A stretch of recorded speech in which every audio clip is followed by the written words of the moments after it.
Hello दोस्तों, आप लोग का स्वागत है हमारे इस यूट्यूब चैनल पे। आज हम लोग समझने वाले हैं गोलीय दर्पण, यानी गोलीय दर्पण में के लिए किरण आरेख की बनावट। यानी गोलीय दर्पण होता क्या? गोलीय दर्पण एक किसी खोखले गोले का एक भाग होता है, लेकिन इसमें जब प्रकाश की किरण प्रवर्तित होता है तो ये कहाँ से आएगी और कहाँ जाएगी, आज हम लोग ये देखने वाले हैं।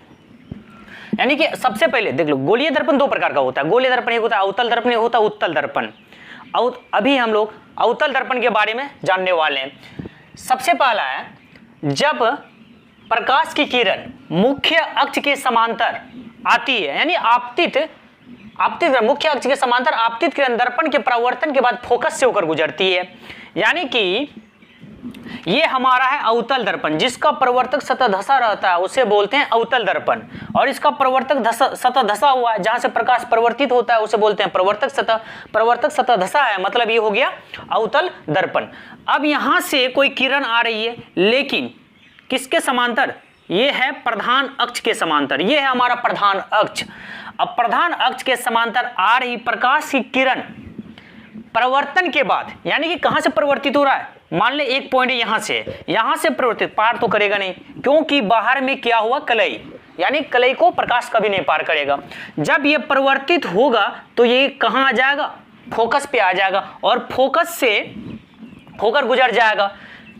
कोई सा भी प्रकाश की किरण लेते हैं, मान ले ये अवतल दर्पण है, ये हो गया प्रधान अक्ष, ये हो गया फोकस, ये हो गया फोकस और ये हो गया सेंटर।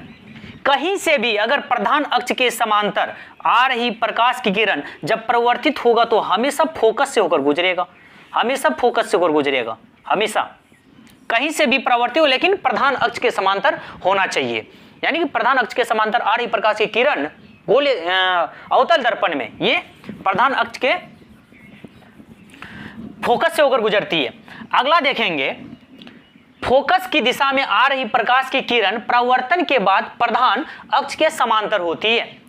जब कोई प्रकाश की किरण फोकस की दिशा में आते हैं, फोकस से होकर आता है, तो यह भी परावर्तित होगा। जब यह दर्पण की सतह यानी प्रवर्तक सतह से टकराएगी तो यह क्या होगा? प्रवर्तित होगा, और प्रवर्तित होकर जाएगा कहां? प्रवर्तित होकर ये प्रधान अक्ष के समांतर हो जाएगा। यानी कि देखें तो यह है मेरा एक अवतल दर्पण, और अवतल दर्पण में जब ये प्रकाश की किरण फोकस से होकर आ रही है तो यहां से प्रवर्तित हो रहा है, और प्रवर्तन के बाद कहां होके जा रहा है? प्रधान अक्ष के समांतर हो जाती है, पूरा समांतर हो जाएगा। कोई सा भी प्रकाश की किरण चाहे नीचे से ही कहां ले लें, यहां से अगर हम नीचे से ही दर्शाएंगे इसको, जैसे यहां से होकर, तो बताइए कहां से होकर गुजरेगी? ये तो हो गया कलई। जब यहां से ये प्रवर्तित होगा तो किसके समांतर हो जाएगा? प्रधान अक्ष के समांतर हो जाएगा। या चाहे प्रकाश की किरण कहीं से आए, या तो नीचे से आए, ऊपर से आए, जब फोकस से होकर गुजरेगी तो प्रवर्तक सतह से टकराएगी तो ये प्रवर्तन के बाद ये प्रधान अक्ष के समांतर हो जाएगा। कुल मिला के यहाँ विपरीत हो रहा है। यानी कि इसे याद करने का सबसे आसान तरीका है, यदि जब प्रकाश की किरण प्रधान अक्ष के समांतर आएगा तो फोकस से होकर गुजरेगी, और जब ये फोकस से कोई प्रकाश की किरण आती है तो परावर्तन के बाद ये प्रधान अक्ष के समांतर हो जाएगा। यानी दोनों एक दूसरे की विपरीत, याद करना बिल्कुल आसान है। अब आगे देखें, अगला पॉइंट, वक्रता केंद्र की दिशा में आ रही प्रकाश की किरण परावर्तन के बाद वक्रता केंद्र से ही गुजरती है। जब प्रकाश की किरण अवतल दर्पण में वक्रता केंद्र से होकर आएगी तो यह प्रवर्तित होकर, यानी जब सतह से टकराए तो प्रवर्तित होगा, तो प्रवर्तन के बाद यह वक्रता केंद्र से ही गुजरेगा। यहाँ पे फिगर देखें तो ये प्रकाश की किरण है जो एक वक्रता केंद्र से होकर प्रवेश करती है, और ये प्रवर्तक सतह से टकराने के बाद पुनः उसी दिशा में लौट जाती है, चाहे किधरों से डाल लो प्रकाश की किरण। यानी कि जब अवतल दर्पण होता है, ये हो गया मेरा प्रधान अक्ष, ये तो हो गया सेंटर, और ये हो गया मेरा फोकस।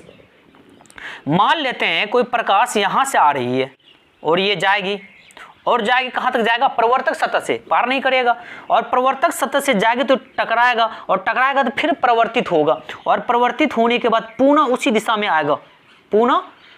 दिशा में आएगा, जिस दिशा से जा रही थी, यानी वक्रता केंद्र से जा रही थी, और वक्रता प्रवर्तन के बाद वक्रता केंद्र से ही ये फिर से वापस आ जाएगा।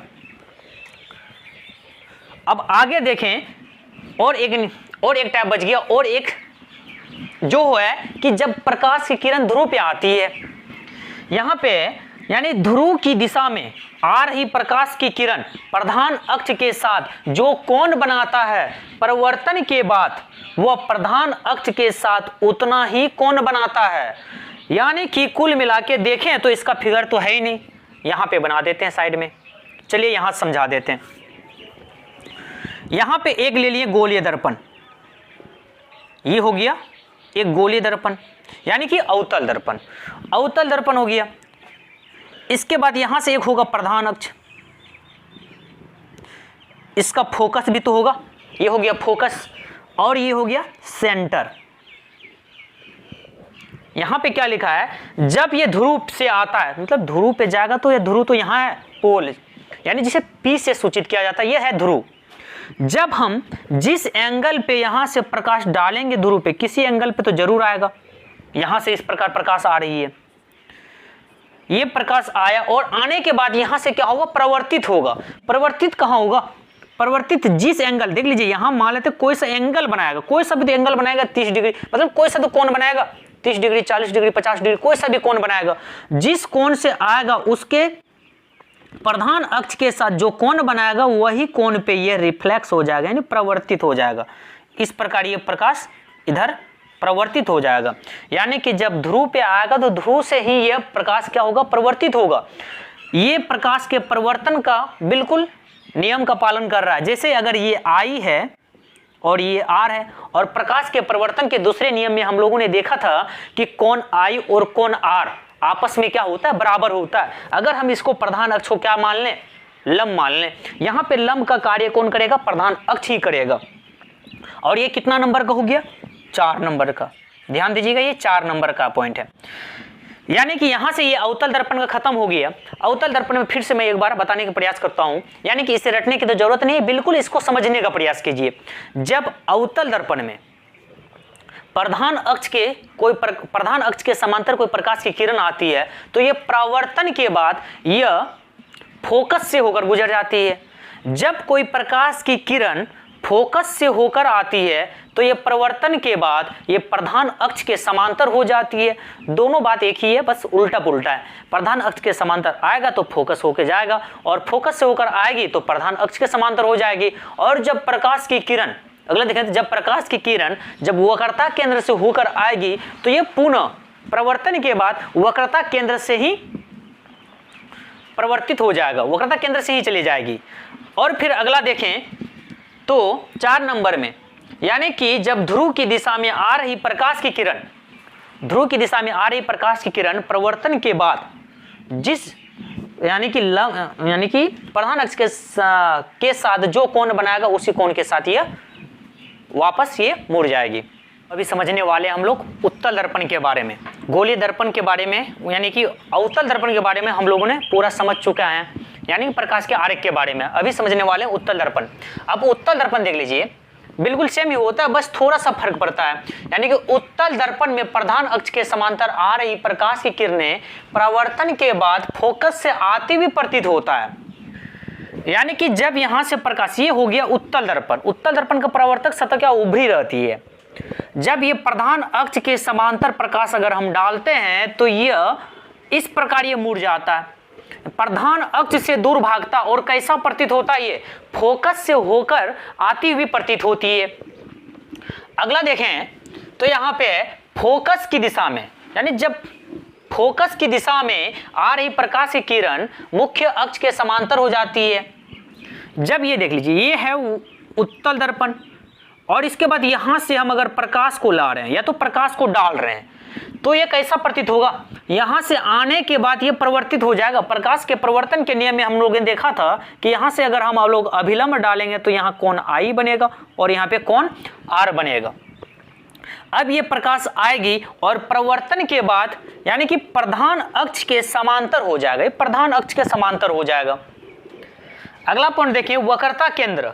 वक्रता केंद्र की दिशा में, वक्रता केंद्र की दिशा में आ रही प्रकाश की किरण परिवर्तन के बाद उसी दिशा में लौट जाती है। यानी कि वक्रता केंद्र में हम लोग अवतल दर्पण में भी देखे थे कि वक्रता केंद्र पे जब प्रकाश पड़ती है तो प्रवर्तन के बाद पुनः वक्रता केंद्र से ही प्रवर्तित होता है। यहाँ पे उत्तल दर्पण में भी सेम वही हो रहा है, यानी कि जब प्रकाश वक्रता केंद्र की दिशा में आती है, देख लीजिए डॉट डॉट से मिलाएं ताकि पता चले कि वक्रता केंद्र की दिशा में आ रही है। वक्रता केंद्र की दिशा में आती है तो ये प्रवर्तित होने के बाद पुनः उसी दिशा में मुड़ जाती है, यानी कि ना इधर जाएगी ना उधर जाएगा। यहां तक हम लोगों ने प्रकाश के यानी कि गोले दर्पण के लिए आरेख यानी किरण आरेख की बनावट जो जो होता है सब हम लोगों ने देख चुके हैं अभी तक में। यानी फिर से एक बार अगर देखना चाहते हैं तो आप लोग यानी कि वीडियो को रिस्टार्ट करके फिर देख लीजिएगा। और आप लोग को अगर ये वीडियो अगर अच्छा लगा है तो इस चैनल को जरूर सब्सक्राइब कर लें और लाइक करें, और वीडियो कैसा लग रहा है ये कमेंट पे जरूर लिखें। धन्यवाद।